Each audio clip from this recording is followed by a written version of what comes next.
Trenton High School presents A Christmas Carol by Charles Dickens, adapted by Cheyla Wagner. Marley was dead to begin with. There is no doubt whatever about that. The register of his burial was signed by the clergyman, the clerk, the undertaker, and the chief mourner. Scrooge signed it, and Scrooge's name was good upon change for anything he chose to put his hand to. Old Marley was dead as a doornail. Scrooge knew he was dead? Of course he did. How could he be otherwise? Scrooge and he were partners for I don't know how many years. Scrooge was his sole exeter, his sole administrator, his sole friend, and sole mourner. If it can be said that Scrooge mourned at all. This must be distinctly understood, or nothing wonderful can come of the story we are going to relate. Scrooge never painted out old Marley's name. There it stood, years afterwards, above the warehouse door, Scrooge and Marley. The firm was known as Scrooge and Marley. Sometimes people knew the business to be called Scrooge, and sometimes Marley, but he answered to both names. It was all the same to him. It was bitterly cold, and the fog was thick on that Christmas Eve of 1843, when Scrooge sat busy in his counting house, with his clerk nearby trying to warm himself at a candle.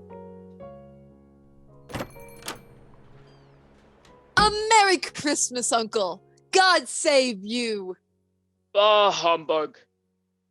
Christmas a humbug, Uncle? You don't mean that, I am sure. I do. Merry Christmas! What right have you to be merry? What reason have you to be merry? You're poor enough. Come then! What right have you to be dismal? What reason have you to be morose? You're rich enough. Bah, humbug! Don't be cross, Uncle. What else can I be, when I live in such a world of fools as this? Merry Christmas! What Christmas time to you to be but for paying bills without money? A time for finding yourself a year older, but not an hour richer. A time for balancing your books and having every item in them round a dozen of months presented dead against you. If I could work my will, every idiot who goes with a Merry Christmas on his lips should be boiled with his own pudding and buried with a stake of holly through his heart. He should. Uncle! Nephew, keep Christmas in your own way, and let me keep it in mine. Keep it? But you don't keep it. Let me leave it alone, then. Much good it has ever done to you. There are many things from which I might have derived good, by which I have not profited, I dare say. Christmas among the rest. But I am sure I have always thought of Christmas time as the only time I know of in the long calendar of the year, when men and women seem by one consent to open their shut-up hearts freely, and to think of people below them as if they really were fellow passengers to the grave, and not another race of creatures bound on other journeys. And therefore, Uncle, though it has never put a scrap of gold or silver in my pocket, I believe that it has done me good, and will do me good. And I say, God bless it! You're quite a powerful speaker, sir. I wonder why you don't go into Parliament. Don't be angry, Uncle. Come, dine with us tomorrow. I'll dine alone, thank you. But why? Why? Why did you get married? Because I fell in love. Because you fell in love. Ha! Good afternoon. Nay, Uncle, but you never came to see me before I got married. Why give it as a reason for not coming now? Good afternoon. I want nothing from you. I ask nothing of you. Why cannot we be friends? Good afternoon. I am sorry with all my heart to find you so resolute. We have never had a quarrel to which I have been a party, but I have made my trial in homage to Christmas, and I will keep my Christmas humor to last. So, a Merry Christmas, Uncle. Good afternoon. And a Happy New Year. Good afternoon. And a Merry Christmas to you too, Bob Cratchit. Why, thank you, sir. A Merry Christmas to you as well. There's another fellow, my clerk, with 15 shillings a week and a wife and a family talking about a Merry Christmas. I'll retire to Bedlam. Mr. Scrooge, sir, there are two gentlemen here to see you. Scrooge and Marley's, I believe. Have I the pleasure of addressing Mr. Scrooge or Mr. Marley? Mr. Marley has been dead these 7 years. He died 7 years ago, this very night. Well, we have no doubt his generosity is well represented by his surviving partner. At this festive season of the year, Mr. Scrooge, it is more than usually desirable that we should make some slight provision for the poor and destitute, who suffer greatly at the present time.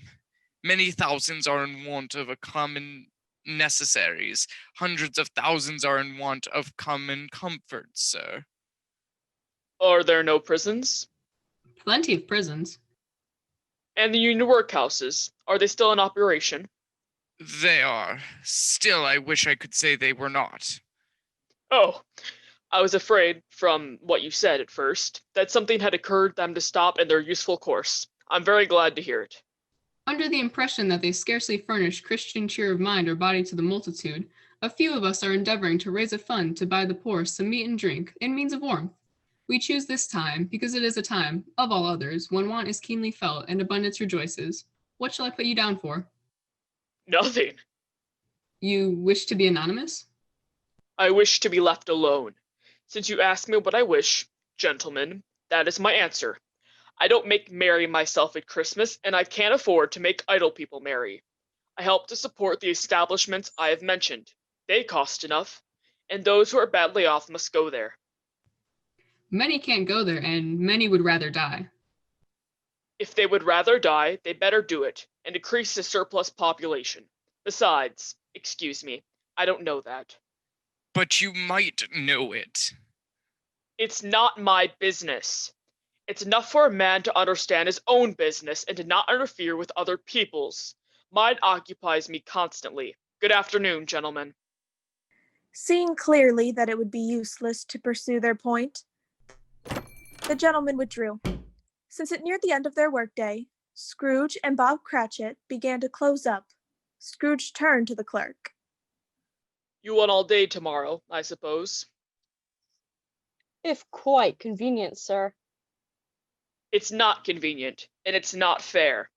If I was to stop half a crown for it, you'd think yourself ill-used, and yet you don't think me ill-used when I pay a day wages for no work.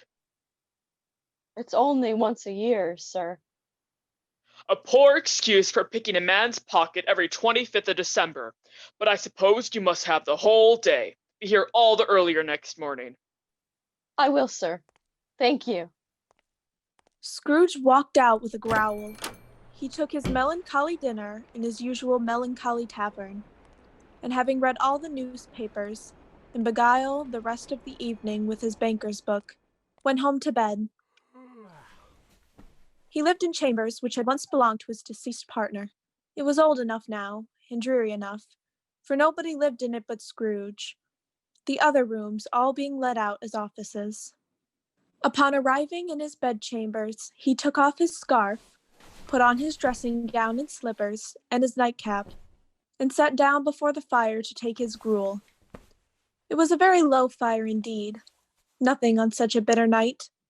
He was obliged to sit close to it, and brood over it, before he could extract the least sensation of warmth from such a handful of fuel. Humbug! Scrooge rose to sit in his armchair. As he threw his head back in the chair, his glance happened to rest upon an old, disused calling bell that hung in the room. It was with great astonishment, and with a strange, inexplicable dread, that as he looked, he saw the bell begin to swing. It swung so softly in the outset that it scarcely made a sound, but soon it rang out loudly, and so did every bell in the house. This might have lasted half a minute or a minute, but seemed an hour. The bells ceased as they had begun.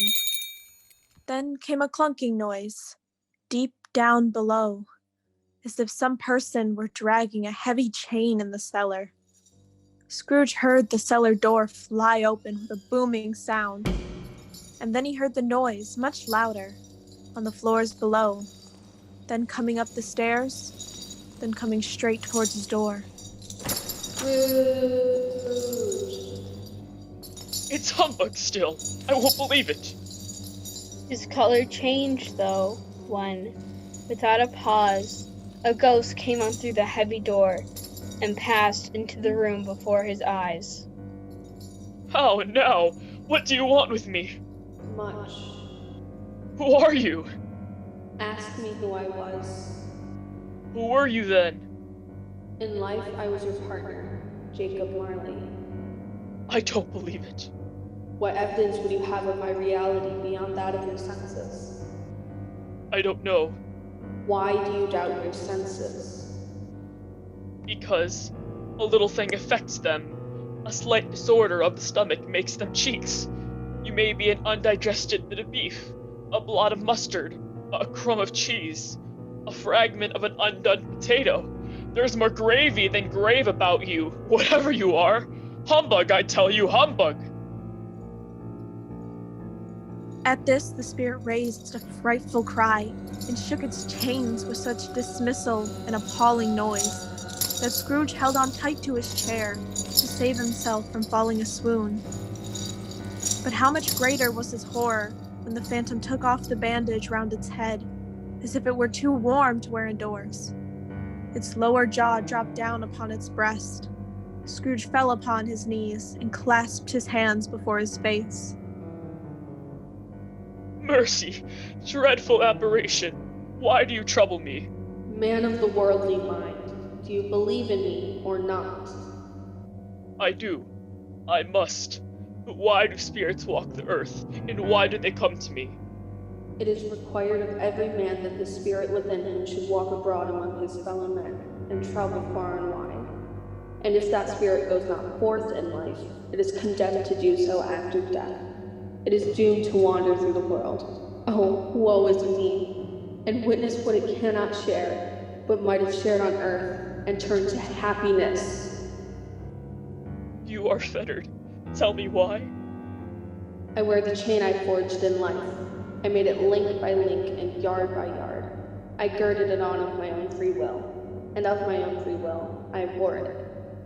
Is its pattern strange to you? Or would you know the weight and length of the strong coil you bear yourself? It was full as heavy and as long as this, 7 Christmas Eves ago. You have labored on it since. It is a ponderous chain. Jacob, old Jacob Marley, tell me more. Speak comfort to me. Jacob! I have none to give. I cannot rest, I cannot stay, I cannot linger anywhere. My spirit never walked beyond our counting house. Mark me. In life, my spirit never roved beyond the narrow limits of our money-changing hall, and weary journeys lie before me. Not to know that any Christian spirit working kindly in its little sphere, whatever it may be, will find its mortal life too short for its vast means of usefulness. Not to know that no space of regret can make amends for one life's opportunity misused. Yet such was I. Oh, such was I. But you were always a good man of business, Jacob. Business. Mankind was my business. The common welfare was my business. Charity, mercy, forbearance, and benevolence were all my business. The dealings of my trade were but a drop of water in the comprehensive ocean of my business. At this time of the rolling year, I suffer most. Why did I walk through crowds of fellow beings with my eyes turned down, and never raise them to that blessed star which led the wise men to a poor abode? Were there no poor homes to which its light would have conducted me? Hear me, my time is nearly gone. I will, but don't be hard upon me. I am here tonight to warn you that you have yet a chance and hope of escaping my fate, a chance and hope of my procuring Ebenezer. You were always a good friend to me. Thank you, Marley. You will be haunted by 3 spirits. Is that the chance and hope you mentioned, Jacob? It is. I think I'd rather not. Without their visits, you cannot hope to shun the path I tread. Expect the first tomorrow, when the bell tolls 1. Couldn't I take 'em all at once and have it over, Jacob? Expect the second on the next night at the same hour. The third upon the next night when the last stroke of 12 has ceased to vibrate. Look to see me no more, and look that, for your own sake, you remember what has passed between us.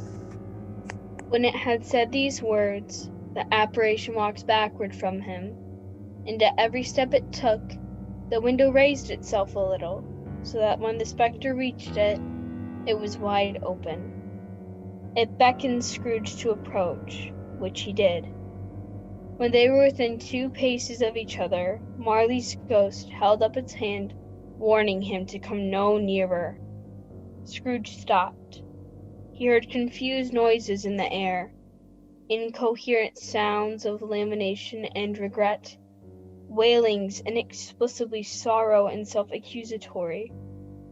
The spectre, after listening for a moment, joined in the mournful dirge, and floated out upon the bleak, dark night.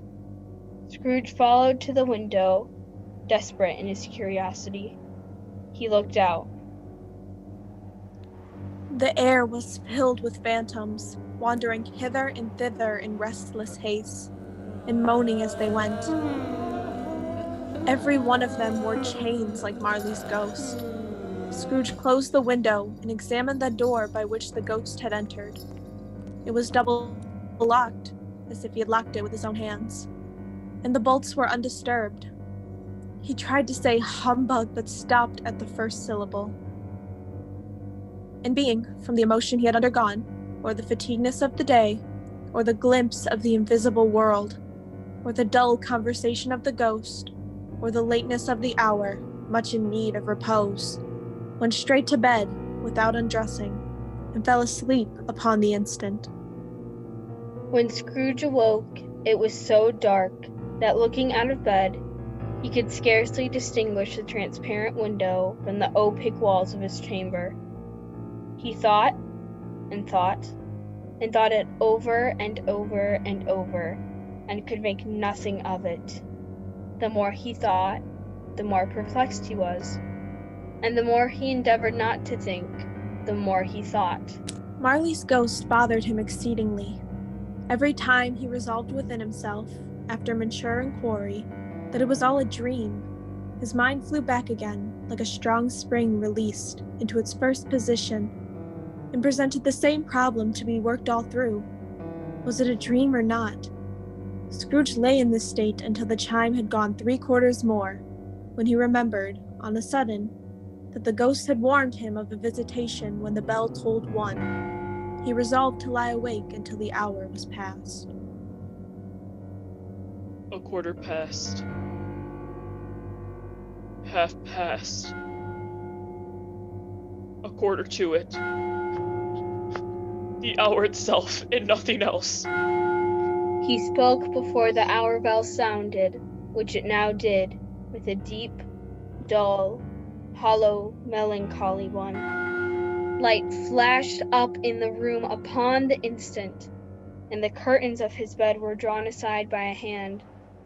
Scrooge found himself face to face with the unearthly visitor who drew them. From the crown of its head there sprang a bright, clear jet of light, by which all this was visible. Are you the spirit whose coming was foretold to me? I am. Who and what are you? I am the ghost of Christmas past. Long past? No, your past. Why are you here? Your welfare. It put out its strong hand as it spoke, and clasped him gently by the arm. Rise and walk with me. It would have been in vain for Scrooge to plead that the weather and the hour were not adapted to pedestrian purposes. That bed was warm, and the thermometer a long way below freezing. And he had a clad but lightly in his slippers, dressing gown, and nightcap, and that he had a cold upon him at the time. The grasp, though gentle as a woman's hand, was not to be resisted. He rose, but finding that the spirit made towards the window, clasped his robe in supplication. I am mortal and liable to fall. Bear but a touch of my hand on your heart, and you shall be upheld in more than this. As the words were spoken, they passed through the wall and stood upon an open country road with fields on either hand. The city had entirely vanished. Not a vestige of it was to be seen.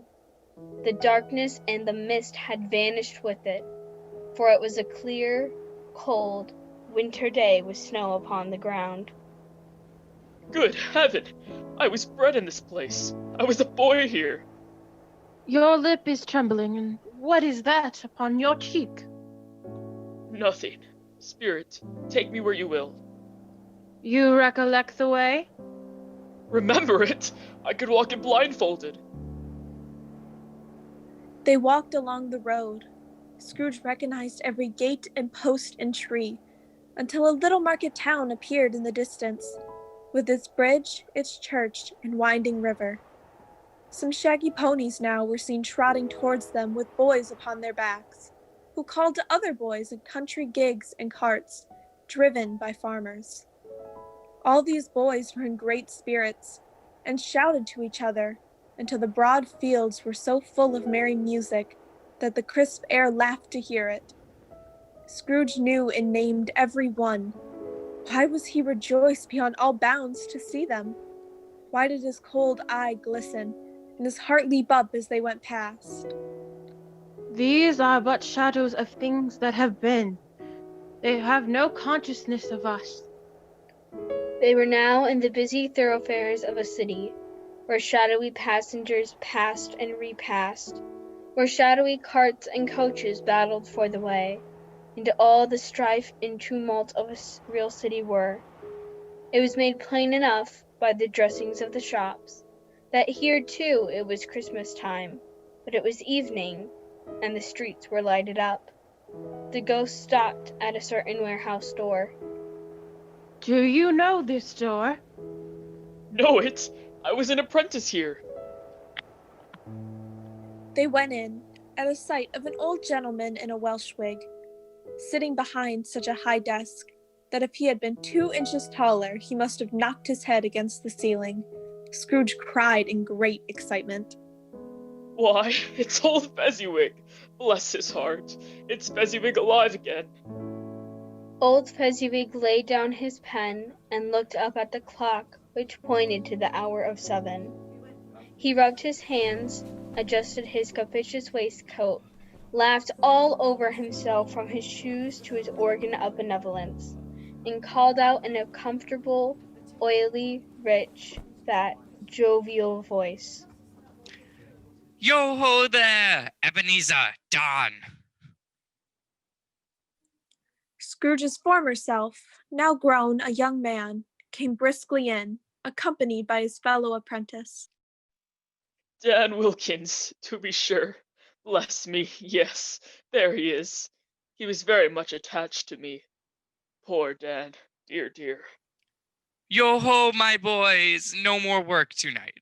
Christmas Eve, Don. Christmas, Ebenezer. Let's have those shutters up before a man can say Jack Robinson. Hilly-ho, clear away, my lads, and let's have lots of room here. Hilly-ho, hilly-ho, Dan. Cheer up, Ebenezer. Clear away.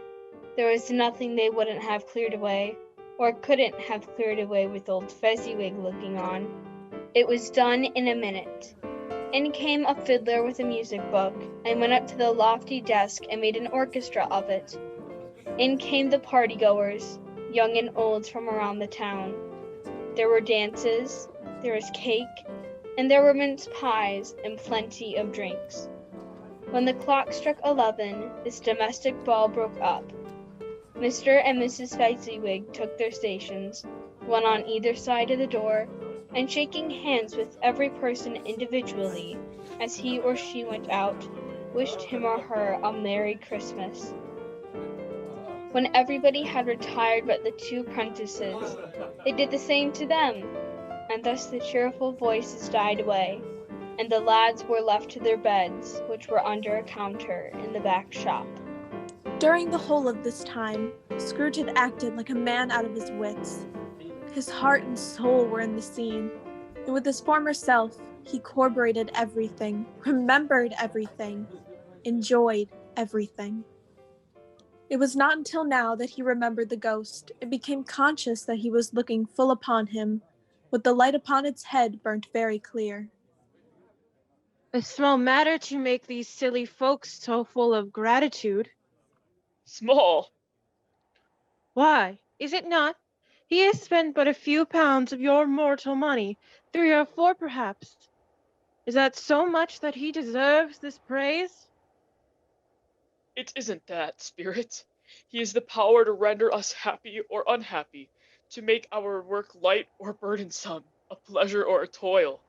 Say that his power lies in words and looks, in things so slight and insignificant that it is impossible to add and count him up. What then? The happiness he gives is quite as great as if it cost a fortune. What is the matter? Nothing particular. Something, I think. No, I should like to be able to say a word or two to my clerk just now, that's all. My time grows short. Quick. This statement produced an immediate effect. Scrooge now saw himself, a little older now, a man in the prime of his life.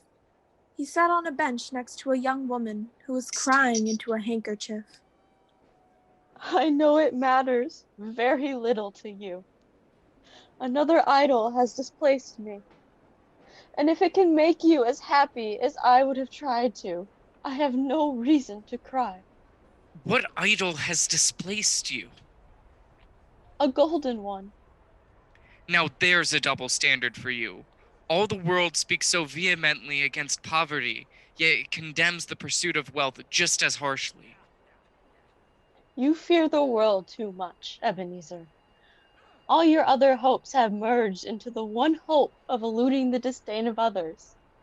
I have seen your nobler virtues fall away, one by one, until nothing is left but one master passion, the pursuit of profit. It consumes you. What then? Even if I have grown wiser and more astute, I haven't changed my feelings towards you. Oh, Ebenezer, our promise to one another is an old one. We made it when we were young and poor, and happy to remain so until we can improve our fortune together by patience and hard work. But you've changed. You are not the same man. Tell me, Ebenezer, if all of this had not happened, would you seek me out and try to win me now? A poor, downless girl with nothing to bring to a marriage? Just as I thought. You may feel sad now, Ebenezer, but I have no doubt that you will dismiss the thought of me very soon, as if you were glad to have awakened from a bad dream. May you be happy in the life you have chosen. Spirit, remove me from this place. I told you these are the shadows of things that have been. They are what they are. Do not blame me. Please, I beg you, take me away from here. I can bear no more, no more. Suddenly, he was conscious of being exhausted and overcome by an irresistible drowsiness, and, further, of being in his own bedroom. He gave the cap a parting squeeze, in which his hand relaxed, and had barely time to reel to bed before he sank into a heavy sleep. Awakening in the middle of a tough snore, and sitting up in bed to get his thoughts together, Scrooge had no occasion to be told that the bell was again upon the stroke of 1. An easy state upon his couch, there sat a jolly giant, glorious to see, who bore a glowing torch, in shape not unlike Plenty's horn, and held it up, high up, to shed its light on Scrooge as he came peeping round the door. Come here, and know me better, man. Scrooge rose timidly and hung his head before this spirit. He was not the dodge Scrooge he had been, and though the spirit's eyes were clear and kind, he did not like to meet them. I am the ghost of Christmas present. Look upon me. Spirit, conduct me where you will. I went forth last night on compulsion, and I learned a lesson which is working now. Tonight, if you ought to teach me, let me profit by it. Touch my robe. Scrooge did as he was told and held it fast. The room disappeared, and they stood in the city streets on Christmas morning, where, for the weather was severe, the people made a rough but brisk and not unpleasant kind of music in scraping the snow from the pavement in front of their dwellings. As they walked through the town, the ghost sprinkled stardust onto those they passed. Is there a particular flavor in what you sprinkle from your torch? There is. My own. Would you apply it to any kind of dinner on this day? To any kindly given. To a poor one most. Why to a poor one most? Because it needs it most. There are some upon this earth of yours who lay claim to know us, and who do their deeds of passion, pride, ill will, hatred, envy, bigotry, and selfishness in our name, who are as strange to us as all our kith and kin, as if they had never lived. Remember that, and charge their doings on themselves, not us. Scrooge promised that he would, and they went on, invisible, as they had been before, into the suburbs of the town. And perhaps it was the pleasure the good spirit had in showing off his power of his, or else it was his own kind, generous, hearty nature, and his sympathy with all poor men, that led him straight to Scrooge's clerks. For there he went, and took Scrooge with him, holding to his robe, and on the threshold of the door the spirit smiled, and stopped to bless Bob Cratchit's dwelling with the sprinkle of his torch. They peered in through the window. What has ever got your precious father then? And your brother, Tiny Tim? And Martha wasn't as late last Christmas by half an hour? Here's Martha, Mother. Why, bless your heart alive, my dear, how late you are. We did a deal of work to finish up last night, and had to clear away this morning, Mother. Well, never mind, so long as you're come. Sit ye down before the fire, my dear, and have a warm. Lord bless ye. In came Bob, Tiny Tim upon his shoulders. Alas for Tiny Tim, he bore a little crutch, and had his limbs supported by an iron frame. Good evening, dear. And how did little Tim behave? As good as gold, and better. Somehow he gets thoughtful sitting by himself so much, and thinks the strangest things you've ever heard. He told me, coming home, that he hoped the people saw him in the church, because he was a cripple, and it might be pleasant to them to remember upon Christmas Day who made lame beggars walk and blind men see. The family sat down to the feast that Miss Cratchit had prepared. A Merry Christmas to us all, my dears. God bless us. God bless us. God bless us. God bless us, everyone. He sat very close to his father's side upon his little stool. Bob held his withered little hand in his, as if he had wished to keep him by his side, and dreaded that he might be taken from him. Spirit, tell me if Tiny Tim will live. I see a vacant seat in the poor chimney corner, and a crutch without an owner, carefully preserved. If these shadows remain unaltered by the future, the child will die. No, no. Oh no, kind spirit, say he will be spared. Scrooge bent before the ghost's rebuke, and trembling cast his eyes upon the ground. But he raised them speedily on hearing his own name. Mr. Scrooge. I'll give you Mr. Scrooge, the founder of the feast. The founder of the feast indeed. I wish I had him here. I'd give him a piece of my mind to feast upon, and I hope he'd have a good appetite for it. My dear, the children. Christmas Day. It should be Christmas Day, I'm sure, on which one drinks to the health of such an odious, stingy, hard, unfeeling man as Mr. Scrooge. You know he is, Robert. Nobody knows it better than you do, poor fellow. My dear, Christmas Day. I'll drink to his health for your sake in the days, not for his. Long life to him. A Merry Christmas and a Happy New Year. He'll be very merry and very happy, I have no doubt. To Mr. Scrooge. To Mr. Mr. Scrooge. Scrooge. They came next to a familiar house and stopped at the front window of Scrooge's nephew. He said Christmas was a humbug as I live. He believed it too. More shame for him, Fred. He's a comical old fellow, that's the truth, and not so pleasant as he might be. However, his offenses carry their own punishment, and I have nothing to say against him. I am sure he's very rich, Fred. At least you always tell me so. What of that, my dear? His wealth is of no use to him. He doesn't do any good with it. He doesn't make himself comfortable with it. I have no patience with him. Oh, I have. I am sorry for him. I couldn't be angry with him if I tried. Who suffers by his ill whims? Himself, always. Here, he takes it into his head to dislike us, and he won't come out to dine with us. What's the consequence? He loses out on a good dinner. Here's a glass of mulled wine ready to our hand at the moment, and I say, a Merry Christmas and a Happy New Year to the old man, whatever he is. He wouldn't take it from me, but may he have it, nevertheless. Uncle Scrooge. The whole scene passed off in the breath of the last word spoken by his nephew, and he and the spirit were again upon their travels. It was a long night, if it were only a night, but Scrooge has his doubts of this, because the Christmas holidays appeared to be condensed into the space of time they passed together. It was strange, too, that while Scrooge remained unaltered in his outward form, the ghost grew older, clearly older. Are spirits' lives so short?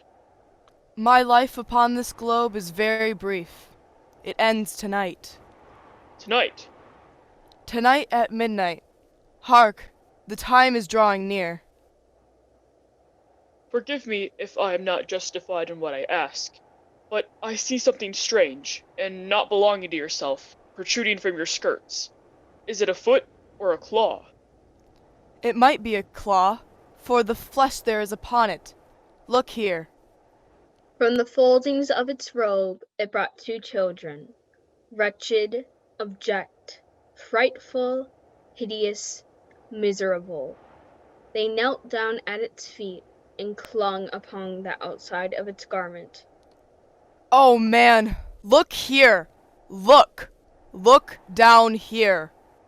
They were a boy and girl, yellow, meager, ragged, scowling, wolfish, but prostrate too in their humility. Where graceful youth should have filled their features out and touched them with its freshest tints, a stale and shriveled hand like that of age had pinched and twisted them and pulled them into shreds. Where angels might have sat enthroned, devils lurked and glared out menacing. No change, no degradation, no preservation of humanity in any grade. Through all the mysteries of wonderful creation has monsters half so horrible and dread. Scrooge started back, appalled. Having them shown to him in this way, he tried to say they were fine children, but the words choked themselves, rather than be parties to a lie of such enormous magnitude. Spirit? Are they yours? They are man's, and they cling to me, appealing from their fathers. This boy is ignorance, this girl is want. Beware them both and all of their degree. But most of all, beware this boy, for on his brow I see that written which is doom, unless the writing be erased. Deny it. Slander those who tell it ye. Admit it for your facetious purposes, and make it worse, and bide the end. Have they no refuge or resource? Are there no prisons? Are there no workhouses? Scrooge looked about him for the ghost and saw it not. As the last stroke ceased to vibrate, he remembered the prediction of old Jacob Marley, and lifting up his eyes, beheld a solemn phantom, draped and hooded, coming, like a mist along the ground, towards him. The phantom slowly, gravely, silently approached. When it came near him, Scrooge bent down upon his knee. From the very air through which the spirit moved, it seemed to scatter gloom and mystery. It was shrouded in a deep, black garment, which concealed its head, its face, its form, and left nothing visible but saved one outstretched hand. But for this, it would have been difficult to detach its figure from the night and separate it from the darkness by which it's surrounded. He felt that it was tall and stately when it came beside him, and that its mysterious presence filled him with a solemn dread. He knew no more, for the spirit neither spoke nor moved.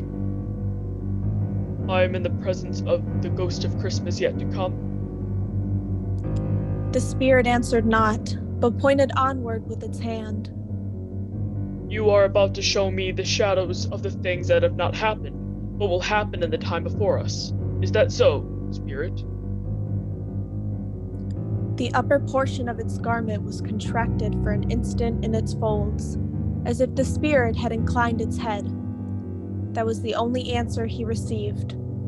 Although well used to ghostly company by this time, Scrooge feared the silent shape so much that his legs trembled beneath him, and he found that he could hardly stand when he prepared to follow it. The spirit paused a moment, as observing his condition, and giving him time to recover. But Scrooge was all the worse for this. It thrilled him with a vague, uncertain horror to know that behind the dusky shroud there were ghostly eyes intently fixed upon him, while he, though he stretched his own to the utmost, could see nothing but a spectral hand and one great heap of black.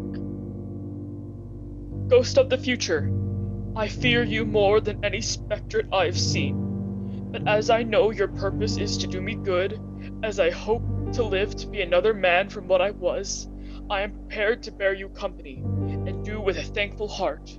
Will you not speak to me? It gave him no reply. The hand was pointed straight before them. Lead on! Lead on! The night is waning fast. It is precious time to me, I know. Lead on, spirit! The phantom moved away as if it had come towards him. Scrooge followed in the shadows of its dress, which bore him up. He thought and carried him along. They scarcely seemed to enter the city, for the city rather seemed to spring up about them and encompass them in its own act. But there they were, in the heart of it, on change, amongst the merchants who hurried up and down, and chinked the money in their pockets, and conversed in groups, and looked at their watches, and trifled thoughtfully with their great gold seals, and so forth, as Scrooge had seen them often. The spirit stopped beside one little knot of businessmen. Observing that the hand was pointed to them, Scrooge advanced to listen to their talk. No, I don't know much about it either way. I only know he's dead. When did he die? Last night, I believe.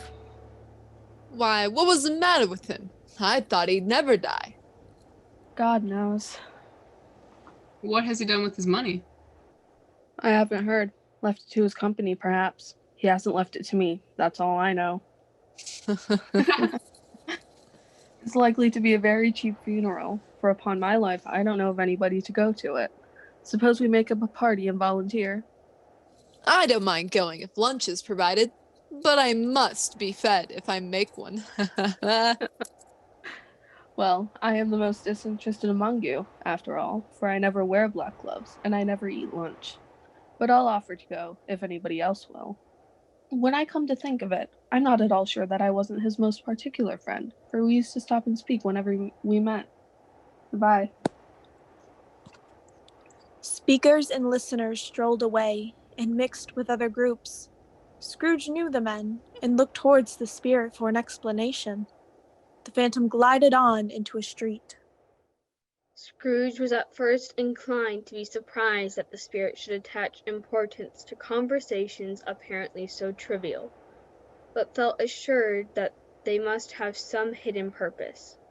They left the busy scene and went into an obscure part of the town where Scrooge had never penetrated before, although he recognized its situation and its bad repute. Far in this den of infamous resort, there was a low-browed beetling shop below a penthouse roof, where iron, old rags, bottles, and bones were bought. Sitting in among the wares he dealt in was a gray-haired rascal, nearly 70 years of age. Scrooge and the phantom came into the presence of this man, just as a woman with a heavy bundle slunk into the shop. But she had scarcely entered when another woman, similarly laden, came in too, and she was closely followed by a man in faded black, who was no less startled by the sight of them. Then they had upon the recognition of each other, after a short period of blank astonishment, in which the old man with the pipe had joined them, they all three burst into a laugh. You couldn't have met in a better place. Come into the parlor. You were made free of it long ago. You know, and the other two ain't strangers. Stop till I shut the door of the shop. Ah, how it squeaks. There ain't such a rusty bit of metal in the place as its own hinges, I believe. And I'm sure there's no such old bones here as mine. We're all suitable to our calling. We're well matched. Come into the parlor. Come into the parlor. What odds, then? Every person has a right to take care of themselves. He always did. Who's the worse for the loss of a few things like these? Not a dead man, I suppose. If you wanted to keep him after he was dead, a wicked old screw, why wasn't he natural in his lifetime? If he had been, he'd have somebody to look after him when he was struck with death, instead of lying gasping out his last there, alone by himself. It's the truest word that ever was spoke. It's a judgment on him. I wish it was a little heavier judgment, and it should have been. You may depend upon it, if I could have laid my hands on anything else. Open that bundle, old Joe, and let me know the value of it. Speak out in plain. I'm not afraid to be the first, nor afraid for them to see it. We know pretty well that we were helping ourselves before we met here, I believe. It's no sin. Open the bundle, Joe. What do you call this? Bed curtains? Ah, bed curtains. You don't mean to say you took him down, rings and all, with him lying there? Yes, I do. Why not? You were born to make your fortune, and you'll certainly do it. I certainly shan't hold my hand when I can get anything in it by reaching out, for the sake of such a man as he was. I promise you, Joe. Don't drop that oil upon the blankets now. His blankets? Whose else's do you think? He isn't likely to take cold without 'em, I dare say. I hope he didn't die of anything catching, eh? Don't you be afraid of that. I ain't so fond of his company that I'd loiter about him for such things if he did. Ah, you may look through that shirt till your eyes ache, but you won't find a hole in it, nor a threadbare place. It's the best he had, and a fine one too. They'd have wasted it if it hadn't been for me. What do you call wasting of it? Putting it on him to be buried in, to be sure. Somebody was fool enough to do it, but I took it off again. If calico ain't good enough for such a purpose, it isn't good enough for anything. It's quite as becoming to the body. He can't look uglier than he did in that one. Scrooge listened to this dialogue in horror as they sat grouped about their spoil in their sancty light afforded by the old man's lamp. He viewed them with detestation and disgust, which could hardly have been greater, though they had been obscene demons marketing the corpse itself. Aha! This is the end of it, you see. He frightened everyone away from him when he was alive, to profit us when he was dead. Spirit, I see.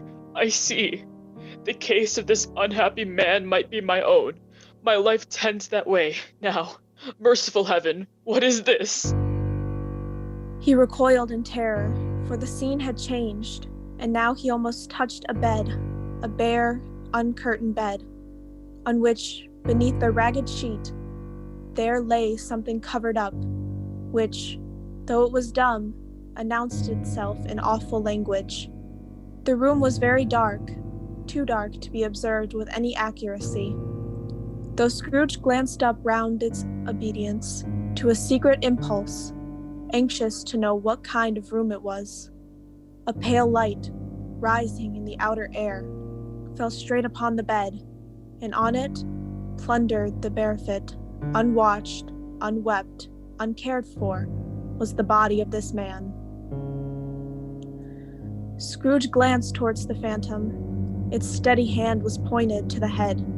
The cover was so carelessly adjusted that the slightest raise of it, the motion of a finger upon Scrooge's part, would have disclosed the face.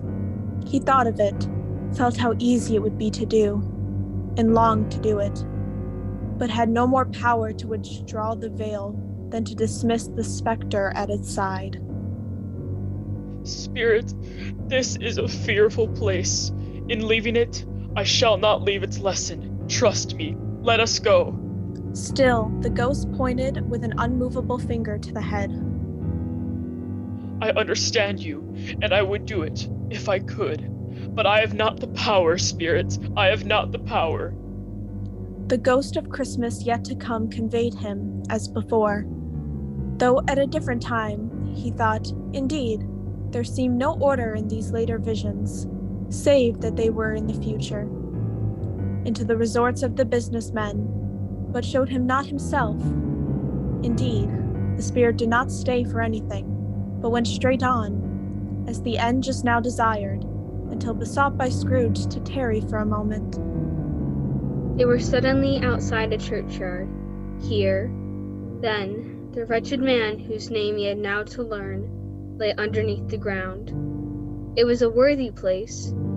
The spirit stood among the graves and pointed down to one. He advanced towards it, trembling. The phantom was exactly as it had been, but he dreaded that he saw a new meaning in its solemn shape. Before I draw nearer to the stone to which you point, answer me one question.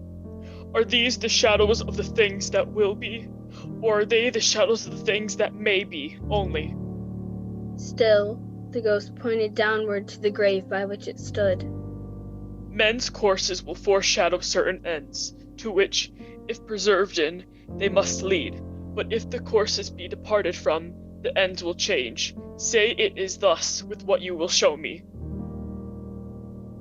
The spirit was immovable as ever. Scrooge crept towards it, trembling as he went, and following the finger, read upon the stone of the neglected grave his own name, Ebenezer Scrooge. Scrooge fell to his knees.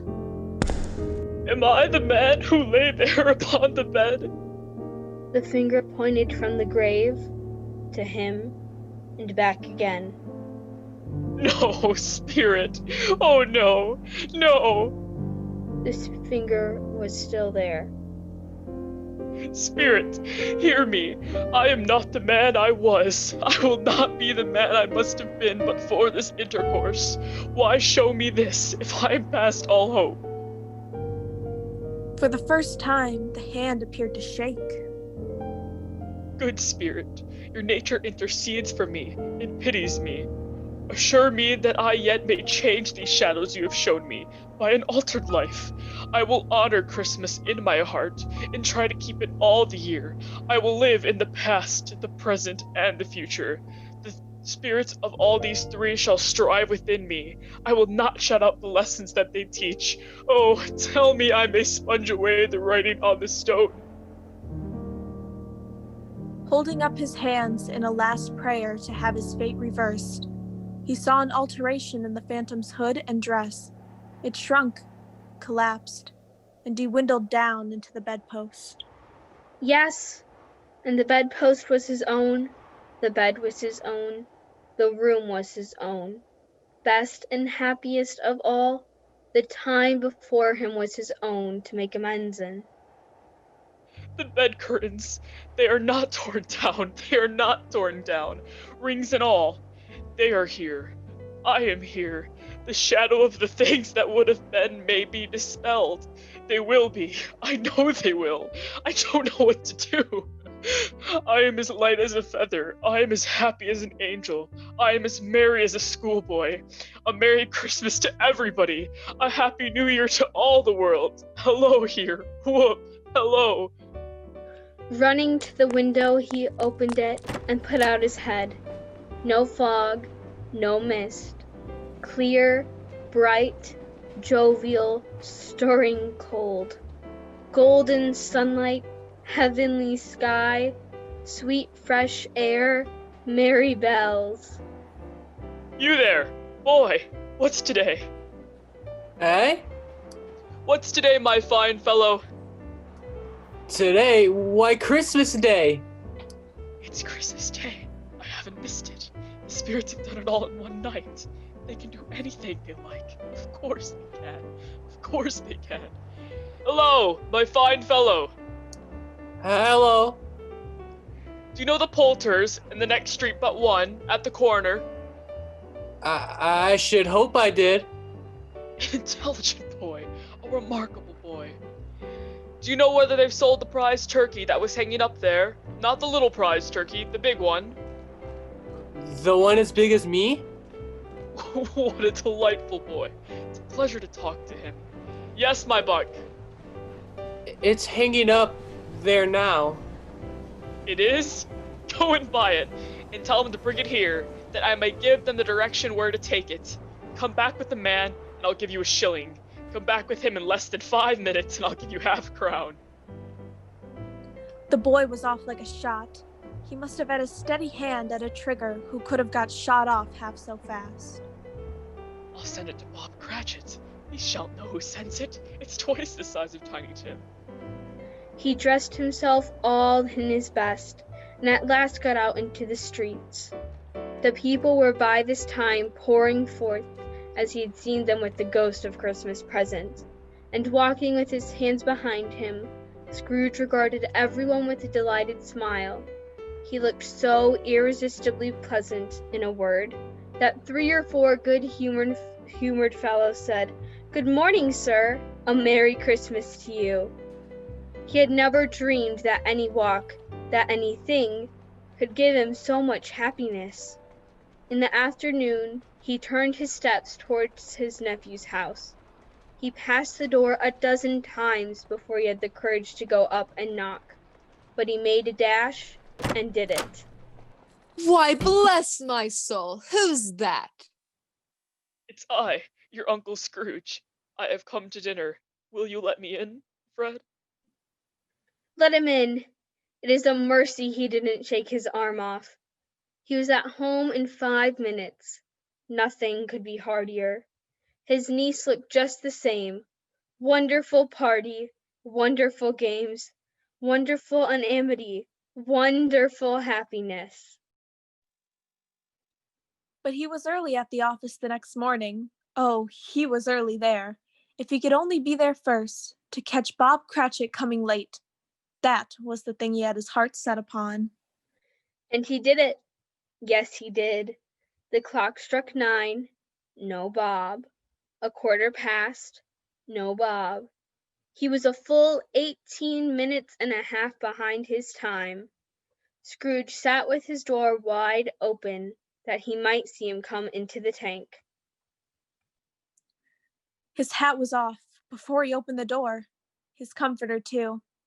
He was on his stool in a jiffy, driving away with his pen, as if he were trying to overtake 9 o'clock. Hello. What do you mean by coming here at this time of day? I am very sorry, sir. I am behind my time. You are? Yes, I think you are. Step this way, sir, if you please. It's only once a year, sir. It shall not be repeated. I was making rather merry yesterday, sir. Now, I'll tell you what, my friend. I am not going to stand this sort of thing any longer. And therefore, I'm about to raise your salary. A Merry Christmas, Bob. A Merry Christmas, Bob, my good fellow, that I have given you for many a year. I'll raise your salary and endeavor to assist your struggling family, and we will discuss your affairs this very afternoon over a Christmas bowl of smoking bishop, Bob.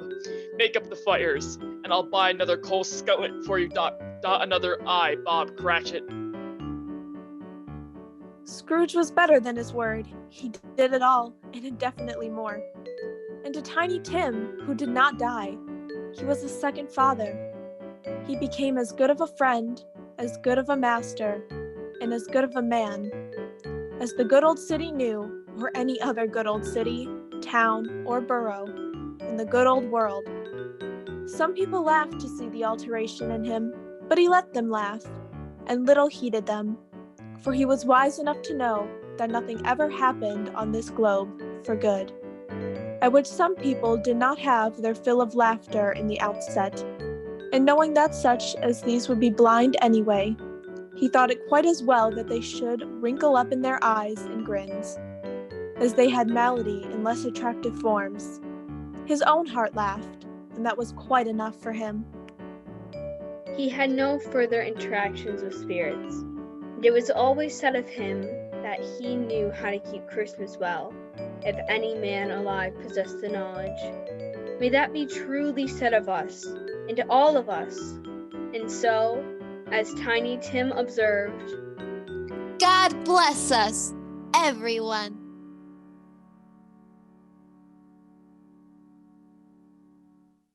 Sophomore Hannah Gilliand as Ebenezer Scrooge. Senior Molly Wall as Fred, Tiny Tim, and Businessman 3. Junior Abbey Bullard as Bob Cratchit and Belle. Sophomore Natalie Zettelmeyer as Jacob Marley and Businessman 1. Senior Genevieve Rickman as the Ghost of Christmas Past and Fred's wife. Senior Allison Lemmer as the Ghost of Christmas Present. Junior Carter Stover as Fezziwig, Old Joe, Young Ebenezer, and Gentleman 1. Senior Paige Marschner as Miss Cratchit, Gentleman 2, and Businessman 2. Sophomore Emil Bužimkić as Boy. Graphic design by Freshman Ella Bradford. Musical arrangement by Junior Noah Schoenherr. Student directed and edited by Sophomore Emil Bužimkić. Directed and adapted by Miss Cheyla Wagner.